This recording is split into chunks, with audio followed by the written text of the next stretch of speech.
claro que isso é assunto para Wlamir Brandalize, então vamos para a nossa vinheta, um oferecimento da Copavel.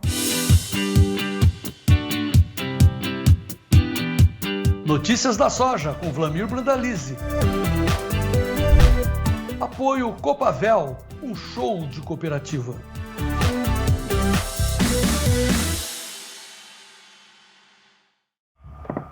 Boa tarde, Wlamir Brandalize. Tudo bem com o senhor? Boa tarde, Fernanda. Boa tarde a todos. Onde o senhor está hoje? Hoje estou em casa. Hoje nós estamos aqui em Antônio Linto. Depois desse batidão das últimas semanas, né, Wlamir? O senhor está descansando aí. Ou trabalhando mais, né, às vezes. Exatamente. Depois de passar pelo Nordeste, pela Bahia, por São Paulo, agora estamos aqui no interior do Paraná, já divisa com Santa Catarina aqui. Antônio Linto. E chuva, pegamos muita chuva em São Paulo, chuva no Paraná, melhorou as condições aí das áreas, Fernanda, e baixou as temperaturas, então o ambiente para o produtor na safrinha melhorou, mas muita gente já reclamando, né, que perdeu o potencial produtivo, né? Isso já aconteceu porque estava muito quente. Aqui também, pessoal nosso aqui também apontando, fazia alguns dias que não chovia, estava calor. Mas pelo que eu vi, pelas primeiras imagens que eu vi da nossa... Temos soja safrinha, aparentemente ela respondeu bem, ela estava muito bem no começo e passou alguns dias meio parada e agora está começando a entrar em florescimento, início de formação de vagem, mas parece-me que está bem, parece-me que vai bem. Ô Wlamir, inclusive tem pergunta sobre isso, mas daqui a pouquinho a gente fala sobre a safrinha. Antes, vamos começar com a soja, para a gente entender essa movimentação lá em Chicago. O mercado voltou a subir. É um alívio depois desse começo de semana um pouco mais nervoso, com essas novas informações do Trump também? Olha, o Trump aparentemente parou de bater no povo, né? 2 semanas aí que vinha batendo parelho. Hoje teve 2 notícias boas, né? Essa falta do Trump atrapalhando, que geralmente quando ele entra atrapalha os mercados. Mas a notícia mais importante foi a volta da China às compras. Não era esperado, e o relatório do USDA de exportações semanais de hoje, ele trouxe a China comprando soja americana. Ela estava comprando meio na surdina, porque ela não estava levando os volumes acima de 100 mil toneladas diárias, que é aquele que aparece, né, nas negociações.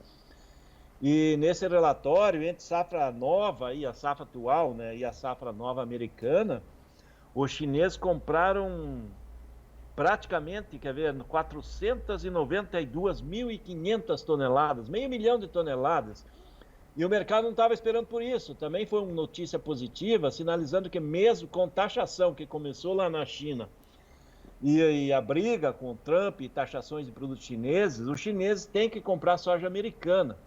Então foi uma notícia boa para o mercado. O relatório de exportações semanal que saiu hoje pela manhã também saiu com o número acima da expectativa, também positivo. E o mercado tinha caído muito, né? Ele tinha caído muito, ele já estava abaixo do suporte aí das posições, abaixo de $10, ele precisava de uma correção. E o USDA confirmou esses dados aí e o mercado acabou trazendo apelo, né? Hoje, trabalhando de 10 a 15 pontos de alta, pelo menos deu um fôlego, né? Passou o susto, aparentemente, sinalizando que a soja não tem muito espaço de baixa, né? Baixas muito maiores lá em Chicago, porque está muito barata a soja já. Isso é uma boa notícia para o produtor brasileiro, né? Hoje é uma boa notícia. Ô Wlamir, soja tá bem mineirinha ali, né? Comendo pelas beiradas, então. A China, na verdade, está comprando soja aqui no Brasil e aí está comprando também ali nesse volume um pouco menor, que aí a gente não tem esse parâmetro, né? Esses reportes diários do USDA, mas ela continua ali participando do mercado norte-americano também. Exatamente. A China sabe que ela não vai poder se garantir com soja no Brasil. Não temos esse volume que eles compram, né? Que eles provavelmente vão precisar de umas 110 milhões de toneladas ou mais importados esse ano. A gente não tem esse volume para atender a China. E eles vão precisar aí no mínimo 10, 15 milhões de toneladas nos Estados Unidos. Então, isso está acontecendo e os chineses estão mais cautelosos, né? Estão levando da mão para a boca. Isso é um fator importante. Dá para ver que eles também estão levando aqui. Eles compraram lá, estão atuando aqui. Hoje nós tivemos alta nos prêmios. Os prêmios chegaram aos melhores níveis da temporada, justamente pela presença chinesa. Os chineses, que nem você citou, eles estão comendo pelas beiradas, estilo mineirinho, tá tipo comendo mingau, né? O mingau tá muito quente no meio, você vai comendo pelas bordas. Os chineses estão fazendo isso no mercado da soja, estão levando e estão conseguindo manter aí as cotações no Brasil sem grandes alterações, né? Pequena alta hoje nos portos em reais, mas também não estão conseguindo, não estão inflacionando o mercado em reais. Eles sabem que está tendo venda, os produtores estão vendendo, precisam de caixa e eles precisam de produto. Então é uma é uma via de mão dupla que está beneficiando o chinês, está beneficiando o produtor que está fazendo caixa. Isso está acontecendo. Só que o mercado não esperava que ia ter uma exportação americana melhor do que foi a semana anterior, melhor do que o ano passado, nesse último relatório. Então, acabou sendo bem positivo. Então, estava na hora da virada, né? Vamos virar, o mercado caiu muito, agora está na hora de sustentar perto de 10 dólares, aí é o que está se mostrando, né? Uhum. Agora, eu queria confirmar com o senhor também, ô Vlamir, porque a gente tem informações lá da Bolsa da Argentina, reduzindo essa projeção para a safra de soja. A gente está falando, então, em 46,5 milhões de toneladas. A gente tem até esse destaque também, pedir para o Gleidson colocar na tela essa informação. Isso também traz um pouco de fôlego e suporte para esse mercado, pelo menos no pregão de hoje? Um pouco ajuda, né? Com certeza, né? Porque o USDA trouxe 49 milhões, né? Você tira 2 milhões e meio aí que a Bolsa está colocando, então é uma oferta menor. Só que o mercado global, que nem o mercado de Chicago, ele acaba olhando mais o grão. Isso ajuda muito o farelo, né? Porque a Argentina colhendo menos soja, provavelmente vai ter menor oferta de farelo disponível, que a Argentina é o maior exportador mundial de farelo, então dá fôlego importante para o farelo. Porque no caso do grão, a Argentina exporta pouco, né? Deve exportar 5 a 8 milhões de toneladas, não deve fugir dessa janela. Uhum. Mas com relação a farelo, sim, você corta 2 milhões e meio de toneladas da soja em grão, a tendência talvez é esmagar um pouco menos e ter menos farelo e óleo para exportar. Então, é uma notícia boa da Bolsa, porque o relatório dessa semana do próprio USDA é 49 milhões de toneladas na safra. Então, é uma safra grande e agora a realidade está aparecendo menor, né? Uhum. Ô Vlamir, inclusive sobre esse assunto, a gente tem a participação do Altemar Crolin, ele que é lá de Diamantina, em Mato Grosso, e ele está em visita lá na Argentina, rodando algumas áreas de soja e milho também, e ele fez um relato para a gente aqui do Tempo e Dinheiro, então vou pedir para o Gleidson mostrar para a gente acompanhar um pouquinho. Boa tarde, amigos do Tempo e Dinheiro. Estamos aqui em visita técnica na região da Argentina, percorrendo os campos aqui, vendo a qualidade de lavoura. Ontem visitamos lavouras na região de Pergaminho e vimos lavouras com grandes problemas já na implantação, lavouras ralas nasceram, sofrida com sol, depois pegaram assim um tempo longo de estiagem e tempo quente. Visitando, conversando com alguns produtores, eles falam de 20 a 30% de quebra, né? E aí hoje saímos de Pergaminho e estamos aqui em Rosário, e no caminho a gente encontrou muito lavoura boa, lavoura assim de potencial alto, bom, mas muita lavoura com erva daninha em excesso, muitas ervas de difícil controle, né?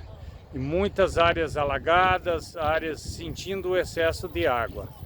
Mas tem região com lavouras boas também, milho já, muitos milho a ser colhido já, então temos condições variadas de lavouras, né? Então vamos aguardar aí o final de março, começo de abril, que eles já começam a colher a soja. Altemar Crolin, de Rosário, na Argentina, para o Tempo e Dinheiro. Obrigado a todos. Obrigada, Altemar. É mais ou menos isso, Vlamir, o cenário que a gente tem lá na Argentina também, das informações que o senhor acompanha? Mais ou menos isso, né? Tem que mandar um abraço para o Altemar, grande cara, lá do Diamantino. Ele traçou o cenário, né? E o cenário que ele traçou é mais ou menos o que a Bolsa está mostrando, né? Que é uma safra da Argentina boa, 46 milhões e meio é uma safra boa, mas não é aquela super safra que era esperada. Inicialmente era 51, 52 milhões de toneladas, depois passou para 50, 49. O 49 é a que o USDA ainda está, e agora 46,5. E é possível que vai ficar entre 45, 46, 47, dentro desse número. A soja é uma planta bastante agressiva, né? Ela consegue se recuperar, mas eles também têm essa questão do excesso de chuvas agora em alguns momentos, alguns locais, inundação, aí tem perdas importantes.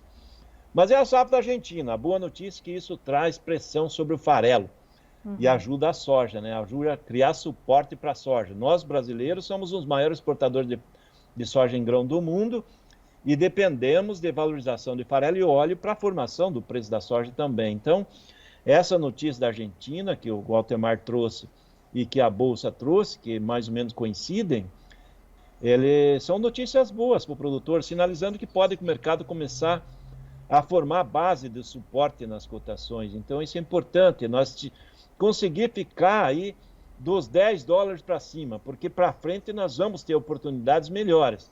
A gente não podia ficar abaixo dos $10, porque daí o suporte vem a 9,5, o mercado financeiro pode atuar e forçar para baixo, e ele conseguindo suporte técnico nos $10, o mercado tende a janela 10 a 10,5, e isso é benéfico para o produtor, que agora nós já estamos com mais de 60% da safra colhida, e ainda avançando rápido, então é um momento de pressão negativa, e é importante Chicago não cair muito nessa hora, né? Que passando a colheita o mercado se arruma na linha levemente positiva, porque depois da colheita brasileira, normalmente a tendência, Fernanda, é o mercado evoluindo positivamente em Chicago até julho, quando vai definir a safra americana, que é as melhores cotações históricas lá em Chicago acontecem entre junho e julho, que são os 2 meses mais importantes aí de valorização da soja. Depois de julho e agosto, com a safra americana andando, o mercado normalmente para de crescer lá e começa a acomodar. Então nós temos notícias boas, uma quinta-feira positiva, vamos dizer assim. E como é que está essa quinta-feira? Também está positiva aqui para o produtor brasileiro, Vlamir? Olha, com relação ao produtor, a gente pegou aí, o pessoal do clube já vai estar recebendo, a gente já passou ali as cotações, o balcão do produtor, em função pela manhã, em função do susto de ontem, né, da queda de ontem, o mercado de balcão, ele amanheceu muito parecido com ontem, então não tem grandes alterações, pega do 127 a 131, 132 ali no mercado gaúcho, 120, 121 a 131 no sul e sudeste, mas na média é possível que agora à tarde esses balcões que mudam a cotação a partir de 1h30, 2 da tarde, podem pagar R$1 a mais. Então agora à tarde o mercado de balcão pode pagar um pouquinho mais, como está pagando já nos portos, né? Os portos estão um pouquinho melhor que ontem. Então esse é o cenário que a gente tem para o produtor. O produtor ainda focado no campo para tirar essa soja realmente das áreas que foram cultivadas, Vlamir? Olha, o produtor está correndo com a colheita, as regiões aqui, se pegar o sudeste, desde Minas Gerais, São Paulo, Paraná, Santa Catarina, Rio Grande do Sul, agora a preocupação do produtor, já a lavoura vai se definindo, está na maturação, na fase de colheita, já poucas lavouras na fase de formação de vagem, enchimento de grão. Então o produtor agora está mais preocupado com o clima para a colheita, com excesso de chuva, granizo, é um problema grave nesse momento, se ele acontecer. Então o produtor agora não pode dormir, né? Ele tem que colher quando estiver no ponto para garantir jogar o grão para dentro do armazém para não correr riscos agora que a safra está pronta, né, Fernando? E hoje também, né, Vlamir, nós tivemos o reporte da Conab, Companhia Nacional de Abastecimento. A gente está falando de uma safra de soja ao redor de 167,3 milhões de toneladas. É basicamente isso mesmo que a gente vai colher agora nessa temporada? A Conab acabou melhorando até um pouco o número, antes ela estava com 166 e pouco, né? Uma leve melhora na estimativa. Mas a safra da Conab, ela está muito real esse ano. Antigamente ela vinha com números muito otimistas, né? Você pega, por exemplo, a USDA está com 169, Conab agora 167,2, né, que você comentou ali. Então, está dentro da realidade. Nós temos estimativas aqui no Brasil de empresa privada de 172, como também tem estimativa de 165. Eu acho que Conab e USDA está dentro da realidade dos campos, porque eu vi muita lavoura em São Paulo nessa semana com produtividades espetaculares, produtores colhendo níveis de 100 sacas ou mais, como também teve produtores que a gente conversou ontem lá em Araçatuba, que foram prejudicados agora nessa fase final do enchimento de grão, que perderam 5, 10 sacas de soja por hectare em função de calor e falta de chuvas. Então, mas o que a gente vê é uma safra grande. É uma safra de 165 a 170 milhões, talvez um pouquinho mais, dependendo do que vem agora na reta final, mas é uma safra grande. Provavelmente o Conab está muito próximo da realidade.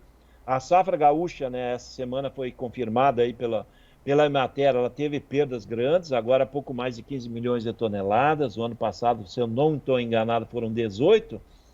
Mas a safra potencial gaúcha, Fernanda, é de 25 milhões de toneladas se tivesse tudo certo.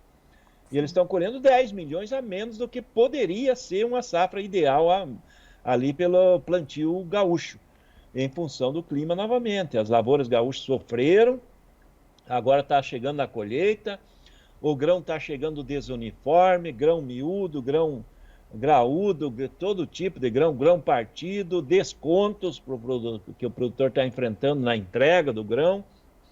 Tem grão verde, que também ele é descontado do produtor. Esse é um ano novamente de problema e o produtor gaúcho perdendo mais uma vez, né? Uhum. Desafiador, né, Wlamir? Mais um ano. Para a gente encerrar a soja, tem algum ponto de atenção para o produtor? Ainda a gente tem o pregão de amanhã ainda, tem negociação, mas assim, para essa semana, alguma coisa que está no radar ainda para o produtor, Wlamir? Olha, para o produtor, a gente está alertando aí, o principal dele, o produtor tem dívidas, né? Sim. Não deixar para a última hora, para fazer caixa, se precisar fazer caixa com a soja, porque agora em abril ainda tem pressão sobre a questão de oferta, né? O comprador está no mercado, a partir do mercado, do momento que o comprador se abastecer, ele acaba se acomodando, prêmios estão muito positivos, o produtor tem que olhar para isso. O outro fator que a gente já vem falando aí há mais de um mês é a questão dos insumos para a nova safra aí, porque foi feito um acordo ali de paz ali de 30 dias com a Ucrânia. Se realmente selar esse acordo e a guerra encerrar, nós vamos ter uma pressão de alta em duas moedas importantes que nos afetam, que é o grivne ali a grivna lá na Ucrânia, que deve se valorizar, lá na Rússia também deve se valorizar a moeda, então isso pode trazer pressão de alta em alguns insumos, como ureia, potássio, fósforo. Isso afeta o produtor brasileiro. Então esse é um ano que o produtor tem que ter muita cautela, garantir os insumos futuros e trabalhar dentro dos momentos que vamos ter oportunidades. Vamos ter oportunidades para frente. Provavelmente quando nós chegar em maio, que é a época efetiva do plantio americano, vamos ter pressão positiva. Mas em maio, muitos produtores já passou abril, que é as contas, né? Uhum. Então ele tem que ver essa questão das contas, porque esse é um ano de serrote, né? Um dia para cima, um dia para baixo. Dá para ver que essa semana Chicago foi desse estilo. Ontem perdeu 10, 15 pontos. Hoje está subindo 10, 15 pontos. É aquele serrote que está andando. E esse momento de colheita brasileira e definição da safra lá da Argentina é momento de serrote, sim.